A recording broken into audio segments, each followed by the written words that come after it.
Seether, disclaimer 2. I was asked to review this album and do a video on my thoughts about this album. So, it's an alternative rock album, and I really haven't listened to Seether all that much, so this is a pretty new experience.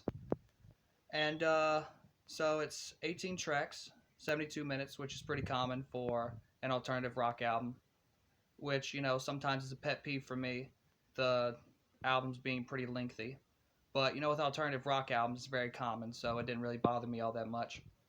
But what I do like about this album is that it's heavy for an alternative rock album, and I really do like that they utilize screaming vocals in some of the songs, which very surprised me because, if anybody knows me, they know I love screaming vocals, and especially if it's very surprising in a genre such as alternative rock, it's gonna raise some ears.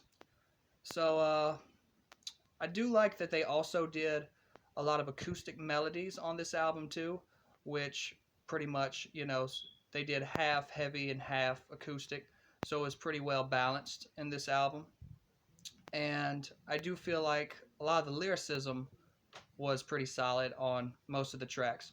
But what I didn't like about this album is that some of the lyricism just sounds kind of repetitive, and that the time progressions, I feel like they could have been used a lot more cleverly. But all in all, not really a bad experience. I probably will listen to this album again. But it will be no time in the near future, most likely. So this album wasn't great, but wasn't terrible. So this album for me is an 8 out of 10.